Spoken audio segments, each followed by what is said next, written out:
Muy buenos días. Aquí el Seminario de Estudios de la Muerte, nuevamente con ustedes, agradeciendo a todo nuestro auditorio. Ya sabe que pueden hacer sus preguntas y las tienen que escribir y el ponente se las contestará también por escrito. O él a lo mejor sí puede, no puede hablar, ¿verdad? Lo contestará por escrito. Bien, pues hoy tenemos el gusto de volver a tener con nosotros a Jesús García Ávila. Ya saben, ya lo conocen, siempre nos ha encantado sus pláticas, sabe muchísimo, es un magnífico investigador, lo conocemos y lo queremos. Muchas gracias por estar con nosotros.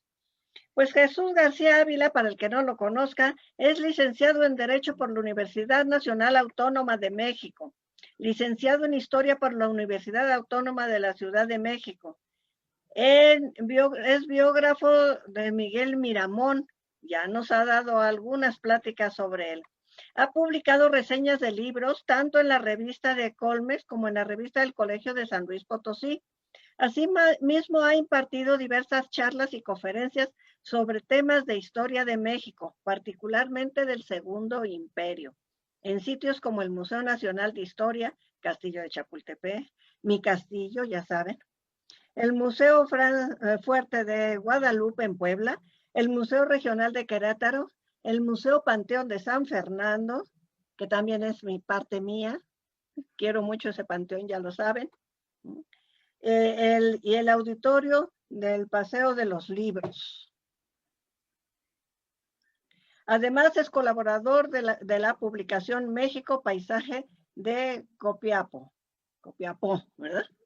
Bueno, pues no hablamos más porque tenemos poco tiempo y lo que queremos es que él hable. Así es de que, bienvenido, muchas gracias y tienes la palabra.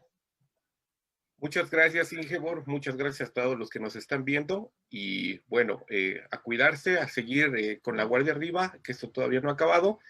Y vamos a poner una presentación en un segundo y posteriormente voy a empezar a hablar acerca de las exequias de algunos liberales en el siglo XIX. Espero que les guste. Muchas gracias. Bueno, a mí me tocó exponer a petición mía este tema que me parece muy interesante y que no deja de ser por demás apreciado poco hasta nuestros días. Las exequias de algunos liberales mexicanos en el siglo XIX, que como sabemos, pues son los grandes ganadores de la historia de México en el contexto del que estamos hablando. Pero sin más, vamos a comenzar para dar ahora sí pie a lo que es la historia. Quisiera comenzar con la tragedia de Antígona. Esto es un escrito realizado por Sófocles y pertenece a lo que es la parte de la literatura y la mitología griega. En este caso nosotros vamos a hablar de cómo el mito pueda generar historia. Edipo era el rey de Tebas y por diversas cuestiones tuvo que salir al exilio. Dejó a sus 4 hijos en esa ciudad. Sus nombres eran Eteocles, Polineses, Ismene y Antígona. Ante la ausencia de Edipo, la cuestión era cuál de los hermanos debía gobernar. Eteocles y Polineses llegaron a un acuerdo y ambos gobernarían por un periodo de 1 año, comenzando por el primer. Así sucedió. Polinices regresó a reclamar el trono cumplido el año de gobierno de Eteocles, pero, como es de imaginarse, este no quiso cederlo. Polinices, molesto por lo anterior, pidió la ayuda de un ejército extranjero para destronar a Eteocles. La guerra tebana provocó un derramamiento de sangre brutal. El destino quiso que ambos hermanos combatieran en un duelo, resultando heridos de muerte ambos. Al llegarles la muerte, el sucesor al trono era su tío Creonte, tipo durísimo en todo sentido. Creonte ordenó que a Eteocles, se le hicieran todos los honores en sus funerales, caso contrario a Polínices, de quien dispuso que quedara insepulto por traidor a las afueras de la ciudad. Habría que entender que ese castigo traspasaba las barreras del tiempo y prácticamente lo estaba condenando a una pena eterna, ya que su cuerpo no tendría las honras fúnebres debidas. Antígona, al saber esto, pide auxilio a su hermana Ismene, a fin de hacer caso omiso a la orden de Creonte. y dar sepultura a Polínices. Ismene se rehúsa por miedo, pero Antígona supera el temor y se escabulle para enterrar a su hermano. La acción cometida por Antígona llega a oídos de Creonte, quien ordena que se vuelva a exhumar el cuerpo de Polínices, y a Antígona la aprende. Y de nuevo Antígona es aprendida, queriendo enterrar a su hermano Polínices, y es Creonte que la ordena llevarla presa. ¿Pero a qué viene esto? Es sencillo. Narrar lo sucedido en México con la historia y en especial con la de los conservadores y los liberales es algo muy parecido. Vamos a ver el ejemplo de las honras fúnebres que se llevaban a cabo para los liberales y para los conservadores. Obviamente, la de los liberales ha llevado y ha traspasado las barreras de la historia, no así la de los conservadores. Pero también la Iglesia Católica no ha permitido que los liberales tengan tampoco, desde el punto de vista religioso, un perfecto descanso para su alma, si así puede decirse, y ya sí para su cuerpo, pero lo que es para su alma. Y los liberales con los liberales, ¿por qué viene esto?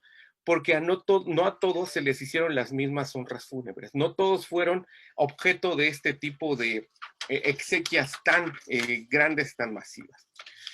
Entrando en materia, ¿cómo eran los funerales en la Ciudad de México para estas personas de importancia?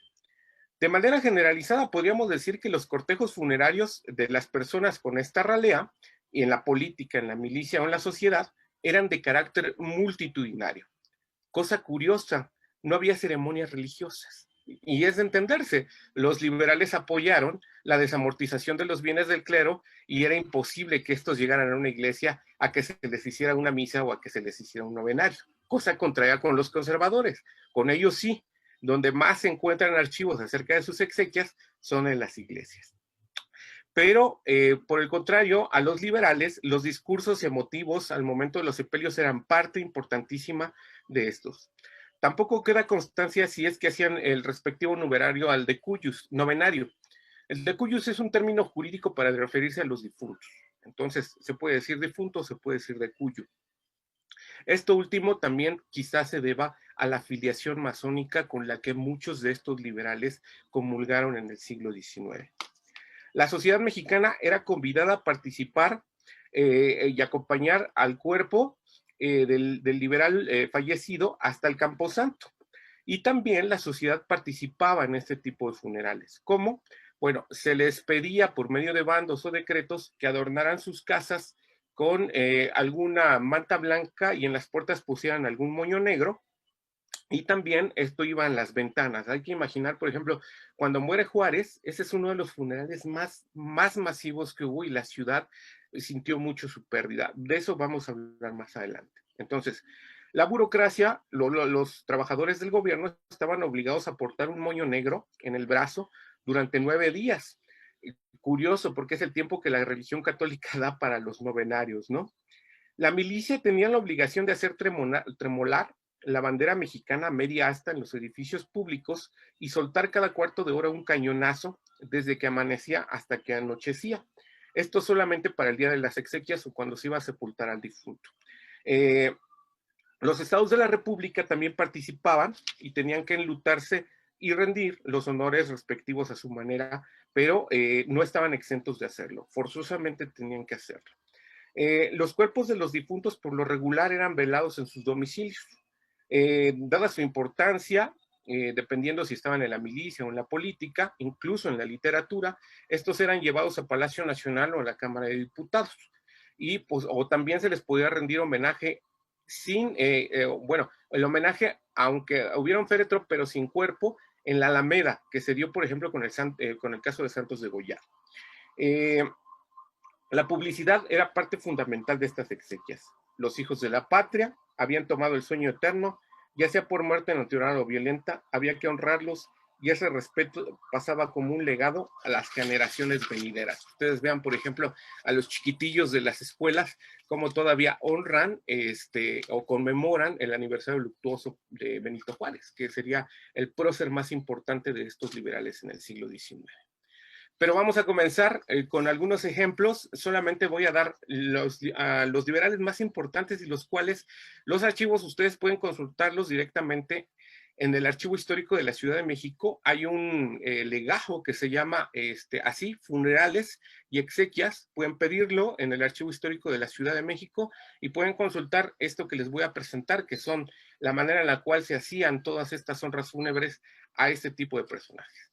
Vamos a comenzar con el primer liberal. Voy a comenzar en orden cronológico de cómo fueron muriendo los liberales de mayor importancia en el siglo XIX, y vamos a comenzar por Miguel Lerdo de Tejada. Él nace en 1812, un 6 de julio en la ciudad de Veracruz, y muere un 22 de marzo en la Ciudad de México. Esto es de 1860. ¿Sí? ¿Qué pasa? Él muere a los 48 años, a los 49 años de edad, de tifus. Hay que recordar que la Ciudad de México padecieron muchas pandemias, y no nada más el cólera morbus azotó a la ciudad, sino también el tifus se llevó a mucha gente. Muy parecidos los tiempos del siglo XIX con lo que estamos viendo hoy día. Y Lerdo de Tejada fue una de las víctimas de este tipo de enfermedades que para su tiempo eran incurables. Bueno, estos son los documentos de las exequias que se encuentran en el legajo que les estoy comentando, y son parte de los acuerdos y los decretos que se hicieron para hacer las exequias de estos liberales. A Miguel Lerdo de Tejadas se le conocía como una persona que tenía una poderosa inteligencia, un raciocinio de acero, según decía Justo Sierra. Es el campeón de la Reforma, porque con él comienzan a vislumbrarse las primeras luces de lo que es las leyes de reforma. Entonces, no todo nace en la cabeza de Juárez. Hubo liberales que ya estaban pensando cómo generar y abrir la economía de los mercados en relación a los bienes de manos muertas, y Lerdo de Tejada fue de los primeros en comenzar con esto. Un previsor, un estadista, tuvo una educación esmerada debido a la influencia de su padre, don Antonio Lerdo de Tejada. Como escritor sobresale en sus obras Historia de Veracruz, Historia del Comercio Exterior en México. Fue educador y político. Llegó a ser director de la Compañía Lancasteriana, nada más para imaginar lo que esta persona tenía en su raciocinio y sobre todo también de manera intelectual. Fue parte nodal de la creación de leyes de desamortización de fincas rústicas y urbanas, propiedad de las corporaciones civiles y religiosas, lo que les estoy comentando, pero también, si vemos el otro punto de vista, este tipo de desamortización influía con las comunidades indígenas, y al desamortizarlas también les generó un daño. No todo fue positivo, hay que decir las cosas como la historia nos lo pide, con los claroscuros que se deben de presentar.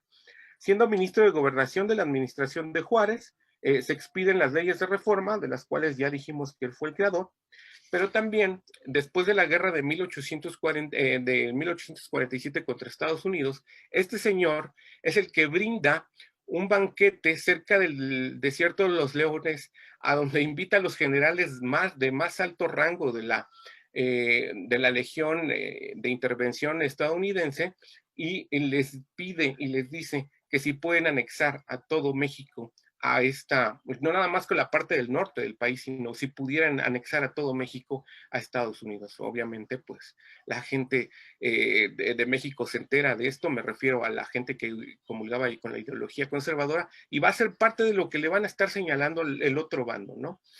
En este bando vamos a ver, o se puede apreciar, cómo se hicieron los funerales de Miguel Lerdo de Tejada. Y aquí es lo que les estaba comentando: los ciudadanos pondrán cortinas blancas con lazos negros en las puertas y balcones el día de mañana, que es la fecha en la cual él muere. Estamos hablando, bueno, viene al principio de lo que acabo de decir. Viene también la parte donde va a estar el recorrido de todo lo que es el cortejo fúnebre, y va a llegar hasta San Fernando. Es el panteón por excelencia de todos los liberales de más alta jerarquía. No va a haber otro panteón hasta que ya el Panteón de Dolores abre la Rotonda de los Hombres Ilustres, que es en 1897, y muchos de ellos van a empezar a ser trasladados. Héctor Ceja, que fue director, si no me equivoco, del Panteón de San Fernando, escribe una tesis de nombre Siglos de Historia y de Olvido, Panteón de San Fernando. Es una tesis bellísima, en serio. Yo la leí y dije, wow, qué maravilla, esto debería estar publicado. O sea, nos hacen falta textos de ese calibre. y dice sobre el cortejo fúnebre de Miguel Lerdo de Tejada. 3 días después de su muerte, Miguel Lerdo de Tejada fue sepultado en San Fernando, en el nicho 20 del pasillo de tránsito al antiguo osario, en medio de funerales apoteósicos. Permaneció en esa huesta hasta 1897, cuando su familia lo trasladó al Panteón Francés de la Piedad, a una tumba familiar. A pesar de llevar más de 30 años depositado en su nicho, al momento de su exhumación, su cadáver se encontraba incorrupto. Entonces, vamos a ver que también muchos de los liberales que llegaron a San Fernando fueron exhumados de otros panteones, luego trasladados a San Fernando y posteriormente trasladados a la Rotonda de los Hombres Ilustres. Este es el ejemplo claro de cómo empiezan a ya quedar sepultados estos liberales ahí. Quizá solamente como un comentario, 3 semanas después muere Francisco González Bocanegra, que fue el creador de la letra del himno nacional, y queda cerca también de donde estuvo Miguel Lerdo de Tejada. Nada más que en este sentido, o caso contrario, Francisco González Bocanegra sí comulgaba con la ideología conservadora y no fueron muchos las ceremonias o las exequias que se hicieron a su persona. Apenas hay unos pequeños recuerdos en algunos, o apenas noticias pequeñas en algunos diarios, sobre todo en el siglo XIX. Quizás no se vea mucho, pero estos periódicos hablan también de las exequias y de las honras fúnebres de estos liberales, sobre todo es el siglo XIX. Ahora que la pandemia nos está impidiendo poder ir a las hemerotecas, esto lo pueden consultar ustedes en línea. La hemeroteca de la UNAM tiene el acervo de casi todo el siglo XIX en línea y sin ningún problema lo pueden ver. Entonces, presento y de grosso modo habla acerca del bando publicado que mostré con anterioridad. Vayámonos con otro. Otro de los grandes del liberalismo. José Telésforo Juan Nepomuceno Melchor Santísima Trinidad Ocampo Tapia. Él es de Marabatío, o fue de Marabatío, Morelia, y nace en 1814 y muere el 3 de junio de 1861 a los 47 años de fusilamiento. A él lo matan o lo fusilan cerca de Tepeji del Río, y bueno, esto es parte también de los ajusticiamientos que se hacían en el siglo XIX. Voy a explicar brevemente cuál es la diferencia entre un fusilamiento y un homicidio. El fusilamiento va de la mano o va aparejado con una ordenanza militar o con una ordenanza civil que los militares tenían que cumplir. Para el caso de Melchor Ocampo, obviamente estamos viendo que el fusilamiento tenía que ver con una ordenanza militar, entre comillas, pero había que hacer el revanchismo y ya tienes al enemigo ideológico en las manos, ¿por qué no acabarlo de una vez? Este es parte de lo que dice el siglo XIX, o el periódico siglo XIX, ustedes lo pueden consultar, como les vuelvo a repetir, está en línea. Y bueno, no voy a dar biografías grandes sobre estos personajes, pero él fue uno de los ideólogos más distinguidos de la Reforma. Curiosamente fue sacristán de la parroquia de Marabatío. Muchos de estos liberales se criaron bajo la tutela de la Iglesia Católica. No está mal visto, era el contexto, y es como si hoy mandaran a los hijos a la universidad. En ese tiempo, en el siglo XIX, era como mandarlos a la iglesia o que estuvieran bajo la tutela de los colegios escolares de pensamiento religioso y por tanto tenían que estar muy pegados a la iglesia. Estudió en la Ciudad de México, fue interno del Seminario Conciliar de Morelia, en donde se graduó de bachiller. Era doctor en Ciencias Naturales y Botánica. Este tipo sí tenía una mente privilegiada. En la década de los años 40 viaja a Europa, visitando Francia, Suiza, Italia. Fue voluntario para combatir en la Guerra de los Pasteles. En 1842 ingresa a la vida pública como diputado. Y en la curul aboga por la libertad de cultos y promueve la formación de una constitución. Vean también que en la mente de Juárez no tampoco estaba la creación de una constitución, había gente alrededor de él que ya estaban pensando cómo hacer una carta magna que tuviera en su cuerpo legal este tipo de cuestiones. En 1844 es electo como gobernador de Michoacán, arregla la hacienda pública, paga puntualmente a los empleados, fomenta la educación y mejora la Guardia Nacional. Se opuso a los tratados firmados entre México y Estados Unidos, en 1848 para dar fin a la guerra sucedida entre estos países. Pero, por ejemplo, ¿quién iba a imaginar que en 1859 esta persona que era el secretario de Gobernación y Relaciones del gobierno de Juárez iba a ir a Estados Unidos a negociar el Tratado Maclean-Ocampo, en el cual se dio a perpetuidad el paso de las tropas estadounidenses por el territorio mexicano? Estoy hablando a perpetuidad, que si este tratado se hubiera llevado a cabo hasta hoy día, las tropas estadounidenses anduvieran por el territorio mexicano como sin, ahora sí que como si fueran mexicanos normalitos, nada más que armados y gringos. Curioso, ¿no? Pero bueno, de esto es la historia, ahí hay que verla con todos estos ojos, pero ojo, no hay que regañar a los muertos, este fue su tiempo, este fue su momento, y nosotros tenemos que decirlo, pero desde un punto de vista objetivo y crítico. En 1850 fue ministro de Hacienda de la administración de José Joaquín Herrera, desde su hacienda Pomoca, que es un anagrama a Ocampo, comienza a mostrar su disgusto por los aranceles que cobraban los curas voraces. Y es que es cierto, mucha de la gente que se dedicaba a la vida religiosa cobraban prácticamente por todo, o sea, un nacimiento, un bautizo, un casamiento y hasta un entierro. O sea, el ciudadano no existía para el gobierno civil, pero sí para los gobiernos eclesiásticos o las administraciones eclesiásticas.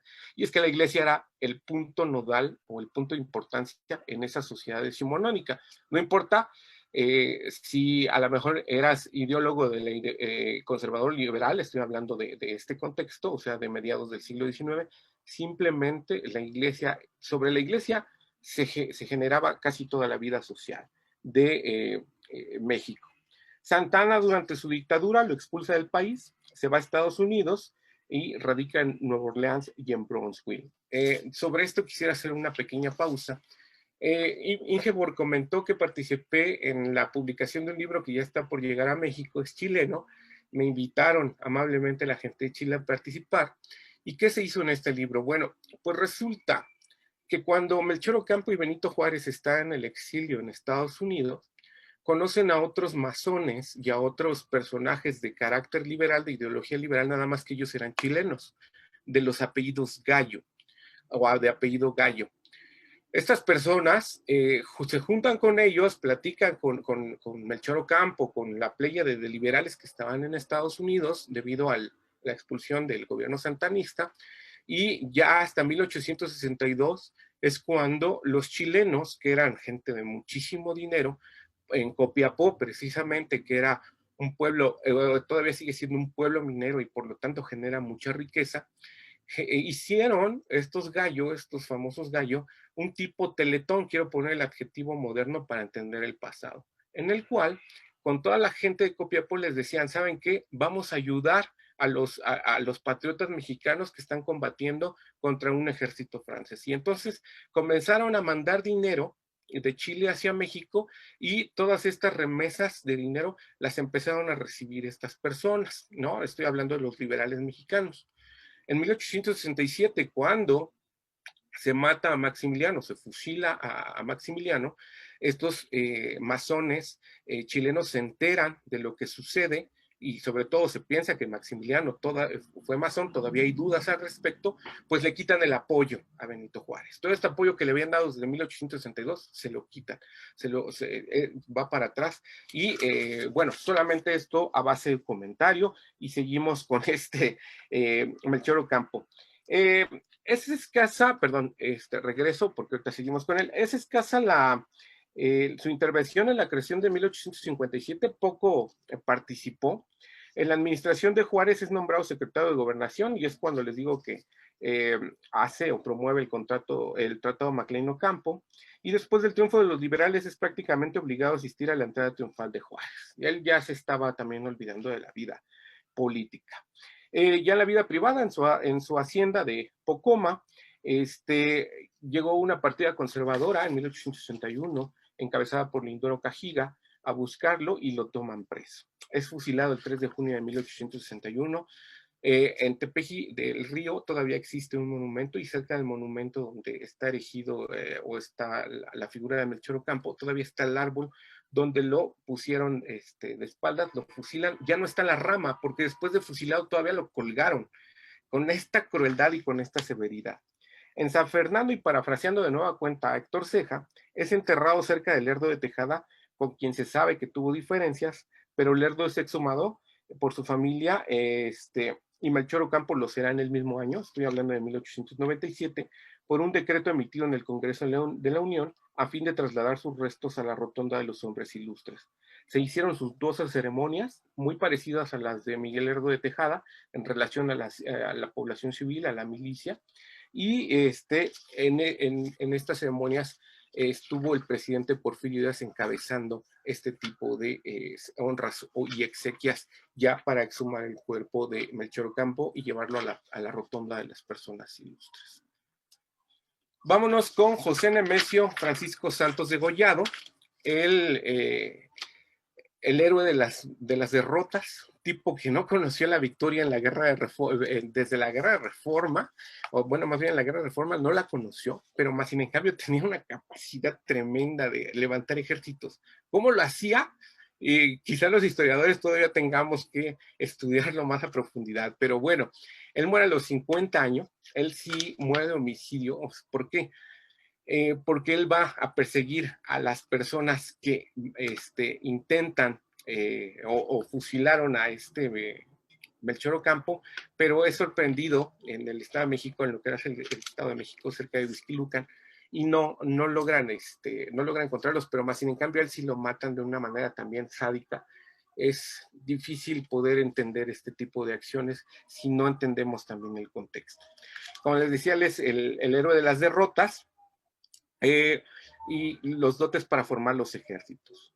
Fue diputado local de Guanajuato, fue ministro de la Suprema Corte de Justicia, fue gobernador del estado de Michoacán y de Jalisco, fue secretario de Gobernación y general en jefe del Ejército Federal, tenía estudios en geografía, física, gramática, matemáticas, filosofía, jurisprudencia, historia universal y teología. Se nota este tipo de estudios porque al momento de su muerte le quitaron o le extrajeron más bien de sus pertenencias un diario en el cual era tan minucioso que anotaba cosas tan simples, a lo mejor como hoy vino a cobrarme fulanita de tal 12.35 centavos y tantos reales. O sea, y el tipo así lo decía, incluso en el momento en el cual es aprendido, y bueno, tiene cuestiones que ver con la milicia, también es muy puntual, muy puntilloso.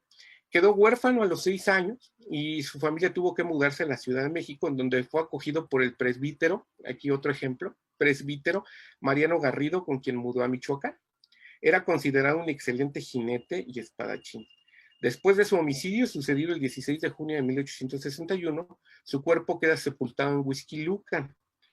En julio de 1861, por medio de un decreto que se le rinde homenaje en la Alameda Central, el decreto es que ustedes están viendo del lado derecho, partiendo de Palacio Nacional, igual se le pide a la población civil y a la población que trabaja para el gobierno, lo mismo que la milicia, que hagan los mismos honores que venían haciendo con los otros liberales, y parte del Palacio Nacional para llegar a la Alameda. Sus restos fueron exhumados un año después, en 1862, y en lo que era el colegio militar, que hoy es el castillo de Chapultepec, los cadetes le rinden honores los días 18 y 21 de ese mismo mes, y recibe honras fúnebres en San Fernando, y es hasta 1906 que se trasladaron sus restos a la Rotonda de los Hombres Ilustres. O sea, él todavía tardó un poco más que los otros liberales que fueron trasladados en 1897. Tenía una acusación en su contra, curioso, porque los mismos liberales lo acusaban de haber tomado fondos y erario de una alegación inglesa y estaba sujeto a un proceso. Si este proceso hubiera tenido cabida, quizá Santos Degollado hubiera sido pasado por las armas. Entonces, de cierta manera también el hecho de ir a buscar venganza por la muerte de Melchor Ocampo haya significado incluso hasta una entrega de querer ya no vivir, digamos, había perdido toda esperanza y en haber perdido la esperanza, la valentía era lo que menos importaba. Ya fallecido, fue absuelto de esta acusación y Santos Degollado tuvo muchos acercamientos con Miguel Miramón para poder acabar con la guerra de Reforma. Lástima del ideólogo liberal que estaba por encima de él, o su jefe no militar, sino político, que era Benito Juárez. Si Santos de Gollado hubiera tenido ¿cómo les digo?, el cargo, o le hubieran encomendado un poco más, él hubiera acabado la guerra de reforma y no estaríamos hablando de 3 años de una lucha sangrienta y sobre todo fratricida, ¿no? Y este es uno de los personajes a los cuales la historia todavía les queda de ver muchísimo. Vamos a ver del lado izquierdo el decreto que les digo, donde se les rinden los honores en la Alameda, y del lado derecho cómo deben de ir la burocracia a acompañar al cuerpo de Santos de Gollado. Bueno, no sé, en este caso no sería el cuerpo, cómo deben de ir a acompañar más bien a las honras que se le hacen en la Alameda Central en 1860. Estas son las noticias que da el siglo XIX sobre su muerte. Se ve muy poco, pero bueno. Vamos con el otro, que es Leandro Valle Martínez. Leandro Valle Martínez muere a los 28 años de edad. Él muere después de Santos de Gollado. Prácticamente van en fechas, porque primero Santos de Gollado quiso vengar la muerte de Melchor Ocampo y bueno, no lo logra. Y lo mismo pasa con Leandro Valle, quiere vengar la muerte de Ocampo y de Degollado, y el resultado es ¿no? Es otro homicidio. Este pobre muchacho, pues también le fue muy mal, o sea, tuvo una muerte muy trágica. Vamos a verlo aquí con el uniforme de caballería. Siempre fue un tipo pelón, porque el tipo padecía sarna, entonces no podía tener el cabello largo. Es uno de los mejores, ¿cómo les digo?, cadetes del colegio militar, amigo fraterno de Miramón, o sea, eran de los cuatachos, cuatotes, y Miramón estaba en el exilio, se entera de la muerte de Gollado, y Concha Lombardo, que guarda en sus memorias esta cuestión, nos dice que incluso Miramón le lloró a su amigo. Su padre fue Rómulo Valle. Él ingresó a los 11 años de edad al colegio militar. En 1845 destacó por los premios obtenidos por su dedicación en el estudio. En 1847 recibe los galones de sargento segundo, por eso no estuvo en la batalla de Chapultepec, porque él ya tenía grado y estaba encomendado a Toluca. Tenía una amistad con Miramón tremendísima, o sea, como les vuelvo a repetir, de hecho ellos se veían en el colegio militar y se saludaban así como su majestad, mi general, y esta amistad incluso traspasó las barreras de la ideología, porque a pesar de que uno, como lo sabemos, Miguel Miramón, fue el paladín de los conservadores, Leandro Valle era su supercuate y siempre respetó su ideología, nunca le impuso, ya no voy a ser tu amigo porque tú no comulgas con lo mío, no, cada quien en lo suyo, y si nos vamos a tener que enfrentar en el campo de batalla, les voy a dar un dato ahorita, la caballerosidad debe de permear en esto. Bueno, Concepción Lombardo lo describe como un tipo fino, ¿no? Muy guapo, lo describe Concepción Lombardo, de ojo claro, e incluso llegó a dudar de Miguel Miramón cómo llevaba esta amistad con Leandro Valle, ¿no? Porque ellos se dejaban recados en los caminos. Y ya sabían dónde poner el recadito, ya sea que lo pusieran con una espina de maguey y un listoncito rojo, y ya se lo iban encontrando, y ya sabían, se dejaban saludos ellos. La última charla que tuvo con Miramón la hizo en 1860, y ahí los dos se vieron por última vez, se abrazaron y se dijeron, pues vamos a seguir con el rumbo de esto, de la guerra. Los liberales de la pluma y el fusil, así los conocían, y era un excelente poeta. Si ustedes tuvieran la oportunidad de leer la biografía sobre él de Alfonso Tejas Sabre, tiene unos poemas bellísimos, tenía unos poemas bellísimos, el Leandro Valle. Su muerte fue demasiado cruenta y sucede en el Monte de las Cruces. El periódico Siglo XIX dice: y aquí el espectáculo capaz de indignar a los más tranquilos y de sublevar hasta las piedras contra los verdugos. Las carnes descoloridas y preservadas de la putrefacción por el derramamiento completo de las venas y de las arterias tienen la palidez de la cera. Las 17 bales de que fue herido por la espada le hicieron saltar los sesos, le desfiguraron la frente y le rompieron la columna vertebral. El ojo derecho está apagado, el izquierdo abierto y claro todavía. Los brazos torcidos por la suspensión están rígidos y arqueados hacia adelante. Las manos están casi disecadas. Tal es hoy el que apenas veíamos hace 8 días, tan lleno de ardor, de vida y esperanza. Los bandidos lo despojaron después del suplicio. No respetaron más que su chaqueta militar atravesada por las balas y muy manchada de sangre por ser codiciada. Esta chaqueta todavía la tiene bajo su resguardo el Museo Nacional de Historia. A sus honras fúnebres acudió el presidente de la República, Benito Juárez. Llegada la comitiva al atrio de San Fernando, el cadáver se colocó en un catafalco preparado para el efecto y posteriormente ocuparon la tribuna pronunciando sentidos discursos y poesías algunos ciudadanos, entre ellos Vicente Rivapalacio. Vicente Rivapalacio también terminaría en el Panteón de San Fernando, donde está la tumba de su ascendiente, que es Vicente Guerrero. Del lado izquierdo vamos a ver La Corona de Valles, un libro que ustedes si googlean lo pueden conseguir, que son las honras fúnebres de Leandro Valle, lo bajan en PDF, y del lado derecho vienen las exequias, lo que estoy diciendo ahorita, quiénes fueron los que pronunciaron los discursos y cómo lo hicieron.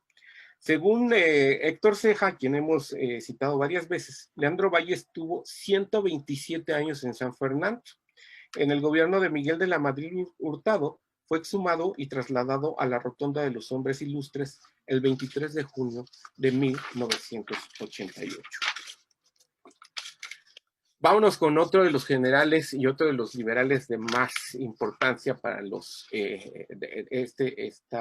nuestra historia y sobre todo para esta corriente ideológica. Ignacio Zaragoza Seguín. Él muere de tifus murino a la edad de 33 años. Ya se dieron cuenta que murieron súper chavos. Bueno, para nuestro tiempo súper chavos, para el siglo XIX ya eran personas maduras, pero venga, 33, 40 y tantos, o sea, creo que Juárez Guillermo Prieto es el más vetusto, Juárez a los 66, pero bueno.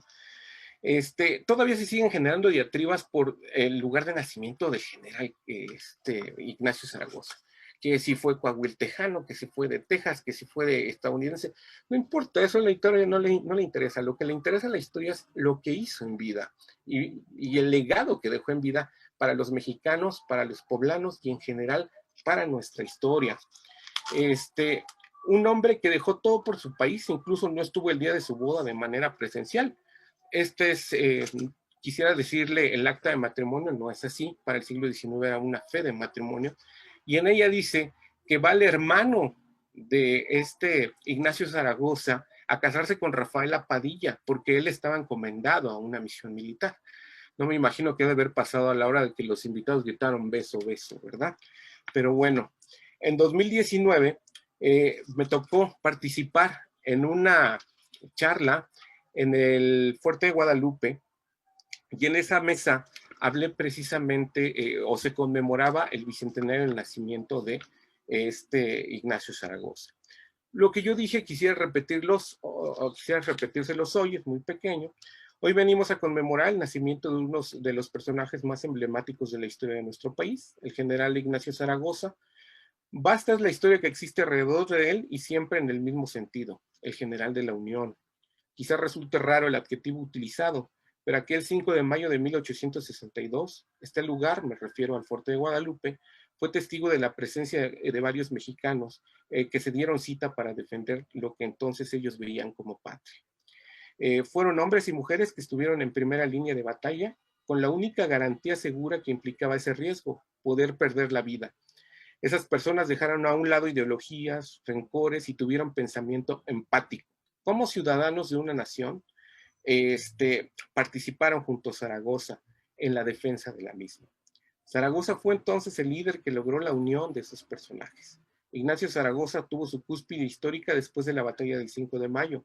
A partir de esta fecha, año tras año, se conmemora aquella victoria militar obtenida frente al ejército francés en tierras poblanas.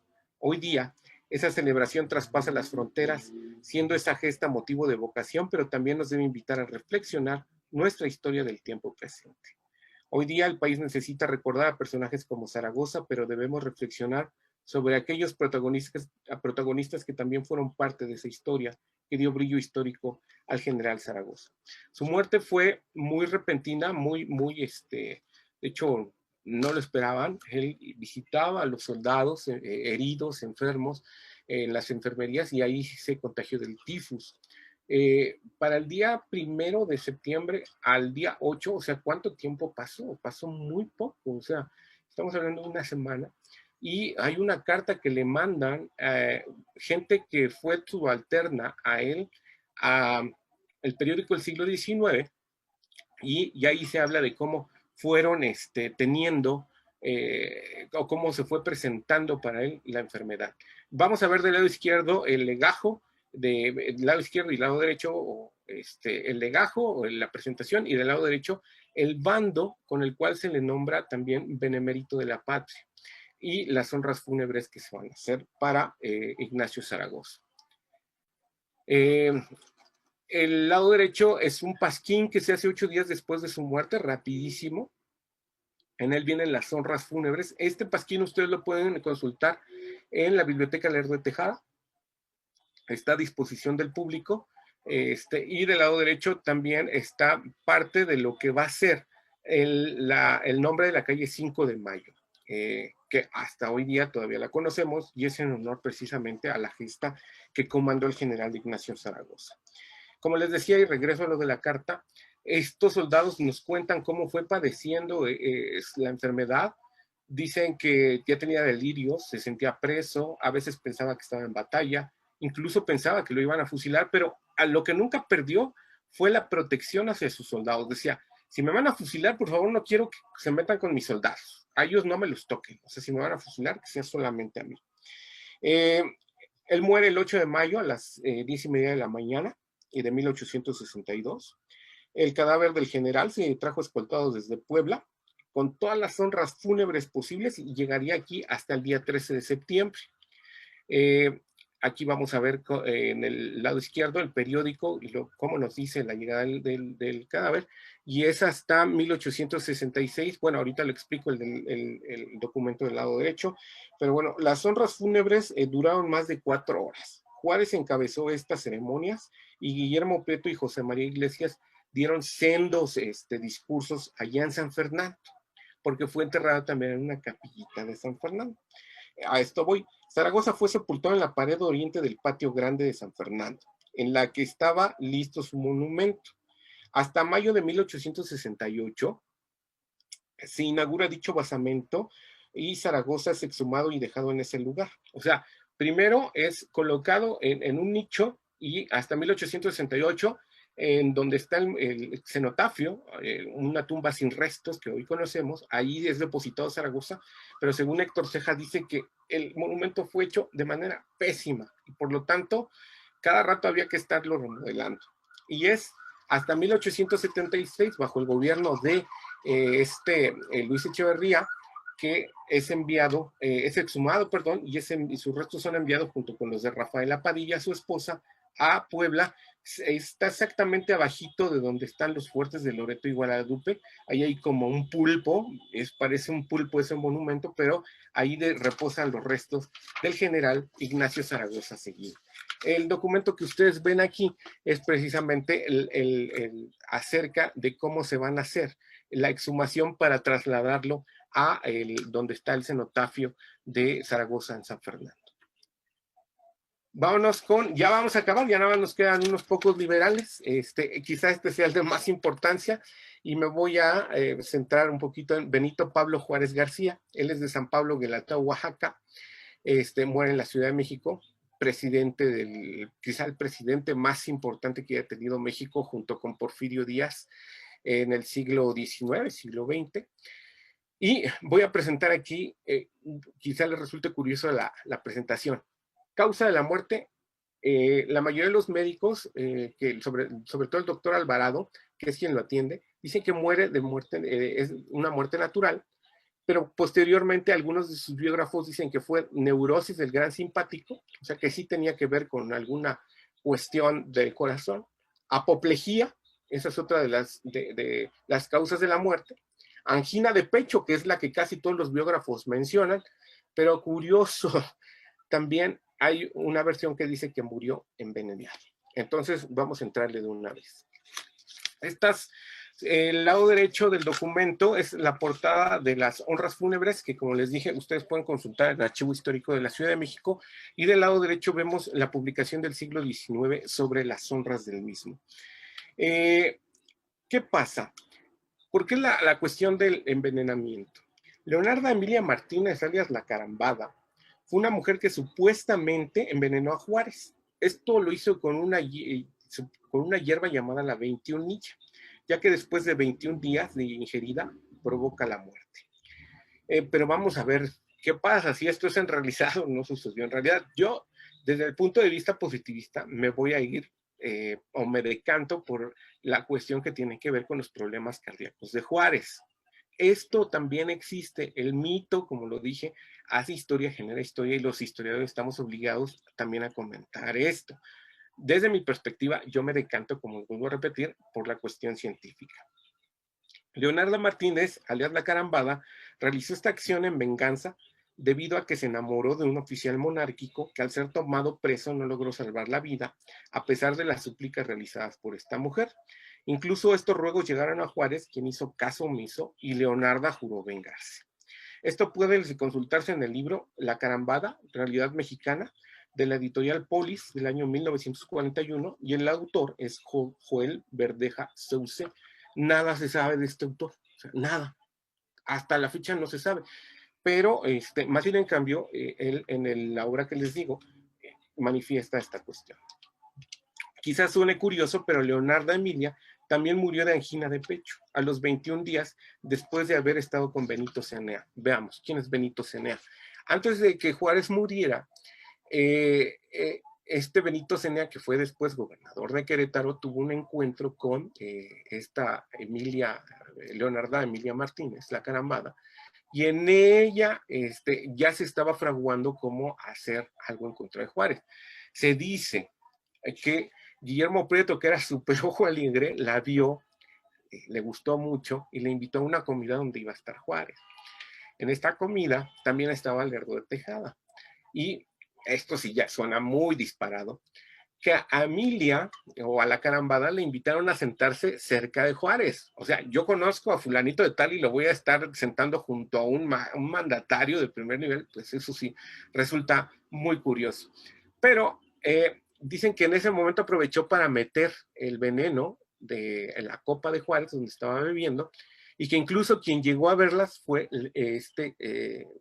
Sebastián Lerdo de Tejada, pero no dijo nada, se quedó callado y incluso invitó a Juárez a que bebiera de la copa. 21 días después, pues muere el presidente Juárez, ¿no? Como les vuelvo a repetir, del libro de Verdeja Sauce no se sabe más bien del libro está, pero de Verdeja Sauce no sabemos, quizás haya sido algún seudónimo. Ahora, los problemas cardíacos de Juárez es de entenderse. El tipo vivió tremenda presión durante toda su vida política. O sea, el hecho de estar al frente de una nación durante la invasión tripartita de 1862 y luego combatir contra un gobierno extranjero comandado o encabezado por un emperador monarca, pues no es cualquier cosa. Y posteriormente, aguantar los reclamos incluso de sus generales y allegados políticos para que se fuera de la presidencia, pues también no fue cosa fácil. Otra vez, aquí quizás sí se valga la expresión, por eso estos problemas del corazón. Manuel Ruiz fue la última persona en sepultarse en San Fernando y con ello esta necrópolis ya estaba prácticamente olvidada. Es hasta julio de 1872 que volvió a abrir sus puertas para dar entrada a quizás la persona de más importancia que tendría en sus instalaciones y que tiene. Si no estuviera Juárez en el Panteón de San Fernando, ese panteón ya hubiera desaparecido. Demos voz a Héctor Ceja sobre sus funerales. Dice que fueron algo importante y han sido reseñados por muchos autores. Quizá uno de los cortejos más concurridos, por ejemplo, el de Pedro Infante, por poner un ejemplo, el de José José, o sea, nada comparado con lo de este señor. Tuvieron lugar la mañana del 23 de julio de 1872. El cadáver de Juárez fue trasladado a San Fernando de manera extraordinaria y el panteón fue abierto para recibir los restos del benemérito. Fue sepultado en la pared que está frente al sepulcro de Miguel Miramón. Imagínense, su máximo némesis ideológico lo van a poner ahí enfrentito, ¿no? Y un año después, Sebastián Lerdo de Tejada ordena la construcción del mausoleo que conocemos y donde descansan o están los restos de Juárez, dos de sus hijos y Margarita Maza de Juárez. Es bellísimo ese mausoleo, es algo precioso, ¿no? Hasta hoy día todavía van muchos masones, logias masónicas, a realizarle sus respectivos cultos y conmemoraciones en las honras fúnebres a su hermano de fraternidad. En 1880, los restos de Margarita Maza y de sus hijos José María y Antonio fueron exhumados y depositados junto al de Juárez. En ese mismo año, Porfirio Díaz inauguró el mausoleo y hasta acá dejamos a Héctor Cejas. Las honras fúnebres se hicieron hasta 1908. Año con año se fueron realizando desde 1872. Era estar continuamente, iban escuelas, iban sociedades civiles, iban sociedades de fraternidad masónica a rendirle tributo a Juárez. Estas logias masónicas, como les vuelvo a repetir, hasta hoy día siguen su relación de fraternidad con Benito Juárez. Y bueno, lo de los masones chilenos que les había dicho también se sigue dando, todavía se sigue festejando y se sigue conmemorando en Chile las honras fúnebres de Benito Juárez o el aniversario luctuoso del Benemérito de las Américas. Esto es parte de lo que se hicieron en las honras fúnebres de Benito Juárez. Solamente me restan dos personajes y cierro mi participación. Este es Jesús González Ortega, es de Valparaíso, Zacatecas, el campeón de la Reforma, el militar que venció al paladín de los conservadores que fue Miguel Miramón. Muere a los 59 años. Ya es una causa de muerte natural. Sus padres fueron Laureano González Montes, de Montes Cobedo, Zacatecas, y doña Francisca Mateos Ortega, de Morelia, Michoacán. Hizo estudios literarios en Guadalajara. A la edad de 30 años ingresó a la Guerra de Reforma, ya entró muy maduro. Don Jesús González Ortega no fue alumno de ninguna escuela militar. Había servido en humildísima notaría en población cercana a Zacatecas, en Teúl. Se ingirió en asuntos públicos y cuando todos los personajes de acción y de prestigio de su estado desconfiaban en arrollar y vencer al partido que tenía como jefe al inolvidable y aguerrido Miguel Miramón, se puso al frente de las legiones populares y como por encanto venció y triunfó heroicamente en repetidas ocasiones al Macabeo. Esto lo dice Moreno Díaz en su libro sobre los héroes de la Reforma. Un hombre fiel a Juárez, a pesar de haber reclamos que le hizo a Juárez para que ya se alejara de la presidencia, por los periodos que ya tenía que haber dejado y marcaba la Constitución, bueno, González Ortega le dice, oye Benito, pues ya no, ya estuvo. Y pues Benito dice, pues ¿qué crees que no? Yo me quedo y pues hazle como quieras, ¿no? Ojo, estos personajes, a pesar de haber tenido esos reclamos con Juárez, nunca le voltearon bandera. Siempre fueron fieles al benemérito. Fue diputado de Zacatecas, gobernador de ese estado, fue presidente de la Suprema Corte de Justicia de la Nación, por tanto, a él le correspondía haber asumido la presidencia de la República en caso de que Juárez hubiera dejado la presidencia, ¿no? Y no hubiera habido elecciones. Ni Juárez ni Sebastián Lerdo de Tejada, ojo, que eran súper cuates estos dos, ni Porfirio Díaz, quisieron reconocerle el grado de general. Nada más para que vean lo que les comentaba al principio, o sea, todavía tenemos injusticias con algunos de los liberales. Jesús González Ortega muere el 28 de febrero de 1881 en la ciudad de Saltillo. Una vez dispuesto su cadáver con los cuidados necesarios, fue trasladado a la ciudad de Zacatecas, y es hasta el 14 de marzo que se le rinden los honores a su persona. En abril de ese mismo año, sus restos son trasladados a la rotonda de los hombres ilustres y hoy permanecen ahí. Esto que vemos aquí son, del lado izquierdo, el archivo que guarda las honras fúnebres de Jesús González Ortega. Del lado derecho vamos a ver el periódico, cómo manifiesta, cómo va a ser el traslado del cuerpo de Jesús González Ortega a la rotonda de los hombres ilustres. Aquí ya vemos que ya hay un acompañamiento de más personas, ya no tenemos otro tipo de problema bélico y ya hay una sumatoria en la sociedad. Incluso ya podemos ver que existen documentos en los cuales, esquelas donde ya se nos invita a acompañar al personaje, al cuerpo, a depositar sus restos. Este fue Jesús González Ortega. Y vámonos con el último de los personajes. Es uno de mis favoritos.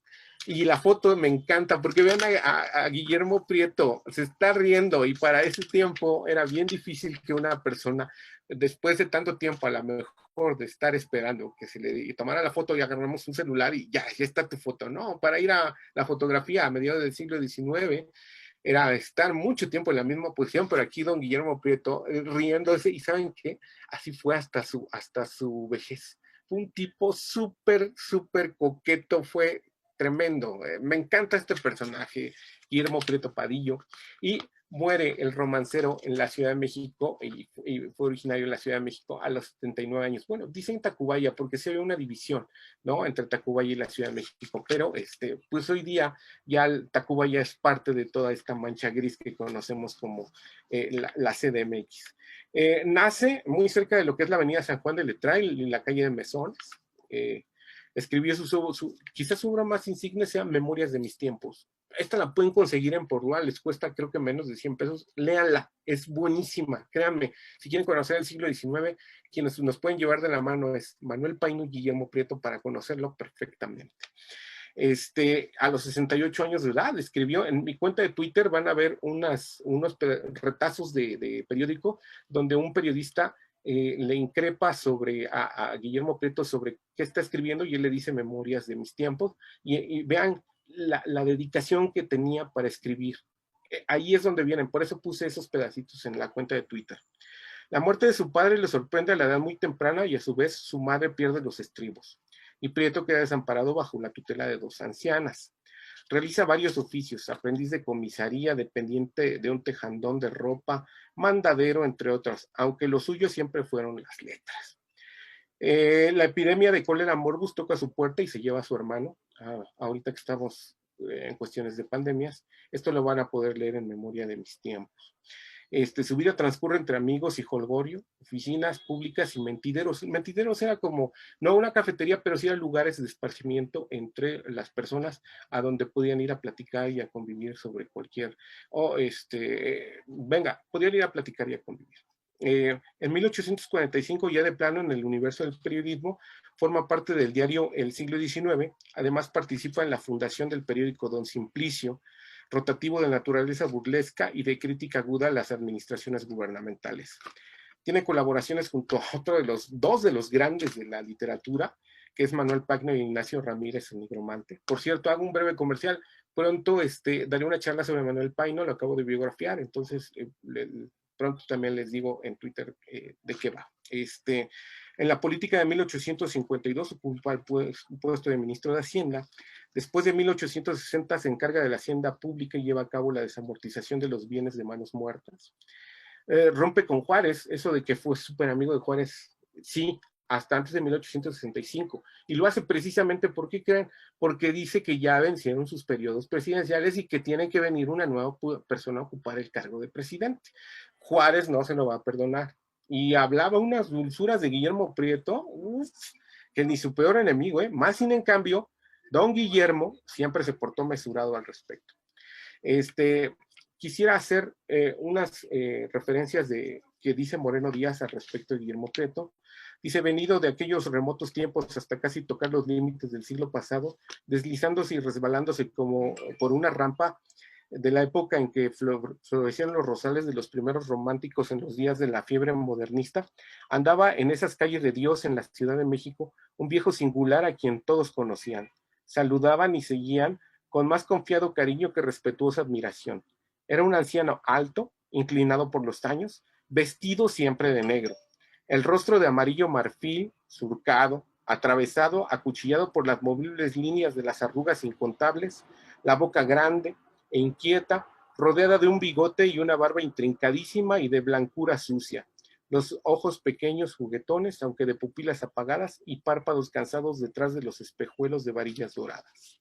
El viejo marchaba arrastrando penosamente las plantas, más con visibles señales de alegría que el ademán y el gesto. De pies a cabeza era aquel hombre una sonrisa. Casi nunca se le veía solo. Alguien, mozo o de edad madura, caminaba a su vera, del lado opuesto al del bastón, para darle el brazo y servir de accidental apoyo al risueño veterinario. Con frecuencia los muchachos voceadores de periódicos le seguían. El mundo entero le saludaba en idéntico modo. Adiós, maestro. Y él, sin fijar la atención, contestaba el saludo de manera igual. Adiós, hijo mío. En el siglo XIX, mientras buscaba la información acerca de las exequias de Guillermo Prieto, me encuentro con una noticia que dice que Ignacio Manuel Altamirano lo encontró cerca de Tacubaya, y Altamirano venía para la ciudad, y lo ve, venía así, justo como dicen esto, que venía arrastrando los pies, y le dice, ¿a dónde vas? Dice, voy al centro, voy a Santo Domingo. Y dice, súbete. Y lo subió al carruaje, y dice que cuando Guillermo Prieto se bajó, que ya se bajó, pero no, hombre, como si nada le hubiera pasado, ¿no? Como si milagrosamente algo hubiera sucedido. Lo que pasa es que por ahí tenía una enamoradita. Y entonces el tipo ya se inclinó, y así era. Este señor era un verdadero dulce. Para acabar, a su muerte, la Cámara de Diputados, que se encontraba sesionando, suspendió la misma para tratar las honras funerarias del romancero. 3 días de luto nacional. En esa cámara estuvieron expuestos sus restos. El día 4, al celebrarse sus exequias, acompañó al cortejo una gran multitud encabezada por Porfirio Díaz, presidente de la República. Los estudiantes de la Escuela Nacional Preparatoria le colocaron a la corona de plata, la misma que le fue otorgada cuando fue elegido el mejor poeta nacional. Sus restos descansan en la rotonda de los hombres ilustres, en el Panteón de Dolores. Solamente como un anecdotario, antes de morir, hubo un sacerdote que se acercó para confesarlo y le decía muy insistentemente el sacerdote, te arrepientes de lo que hiciste, Guillermo, te arrepientes de lo que hiciste, pero él, entre su enfermedad, había estado en Cuernavaca, y cuando regresas en la Ciudad de México ya venía con mucha fiebre, y ya es cuando empieza a tener un poquito más de problemas de salud, y él decía, no, ¿sabes qué? Que no. Y su hijo mejor corrió al padre y luego trajo otro, y ya don Guillermo ya no podía hablar, y lo único que le dijo, a ver, Guillermo, si te arrepientes de tus pecados, presióname la mano, por favor. Y sí se la presionó, y el padre dijo, quedas absuelto. O sea, como lo dije en su breve biografía, él fue uno de los mayores emprendedores acerca de la desamortización de los bienes eclesiásticos. Y de todos modos sí, sigue siendo uno de los personajes más icónicos de la historia de México. Para terminar, quisiera mostrar, bueno, este es su traslado a la rotonda de los hombres ilustres. Ahí es donde actualmente se encuentra. Como vuelvo a repetir, estos documentos ustedes los pueden consultar y están en el Archivo Histórico de la Ciudad de México. Entonces, pidan el legajo de honras fúnebres y se lo van a dar. Es un librote, así como de este tamaño, pero bueno, pueden consultarlo. Y ya para terminar, lo que vamos a ver es el ángel de la historia. Es de Paul Klee. El del lado izquierdo, este ángel de la historia fue el que vio Walter Benjamin para hacer las tesis de la historia. Y me quiero referir a una de ellas que habla acerca de contar la historia a contrapelo. Esta historia a contrapelo tiene que hacerse en el sentido de no ver a héroes y a villanos. Tenemos que ver que la historia, para eso les pido la atención del lado derecho, donde está el otro ángel de la historia. Ahí vamos a ver que está el ángel escribiendo en un libro de historia sobre el hombro de Túcides, pero si ven en la parte del fondo, hay como un castillo que se está quemando. Que hay deuda, por eso el ángel está viendo hacia atrás, los dos ángeles están viendo hacia atrás, nada más que el del lado izquierdo, el de Paul Klee, está moviendo las alas. Estas alas significan progreso, y entonces cada que mueve las alas, esto viene como que a sepultar los hechos del pasado donde todavía existen deudas. ¿Cuáles son estas deudas? Les acabo de presentar cuáles fueron las exequias de los liberales, y hay unos que todavía hasta hoy día se siguen recordando, incluso en las escuelas, ¿no? Y estoy refiriéndome específicamente a Benito Juárez. Los demás liberales, que también formaron parte del constructo de la creación de esta nación que hoy conocemos como México, a veces son olvidados, a veces son dejados. Entonces, si nosotros miramos hacia atrás, tenemos que ver que la historia sí tiene una deuda. Estoy hablando del caso de Leandro Valle, del caso de Santos Degollado, estoy hablando del caso de Jesús González Ortega. Todos estos liberales que también pusieron alma, corazón y vida, como dice la canción, para que nosotros, los mexicanos de hoy día, esta generación a la que pertenecemos, esta generación que hoy está pasando por una pandemia, como también la pasaron esos decimonónicos en su momento, tiene que salir adelante. tiene que salir avante. Y nosotros, con sus ejemplos, tenemos que aprender a ver que existen o existieron tipos que salieron de lugares a los cuales también nosotros pertenecemos. Y nosotros a lo mejor no vamos a ocupar las letras de la historia, ni vamos a estar en los libros de la historia, pero sí podemos estar desde nuestro tiempo en generar una mejor nación, porque nuestros hijos nos la prestaron. Entonces hay que dejarles una nación estable, buena, con valores y sobre todo con pensamiento crítico.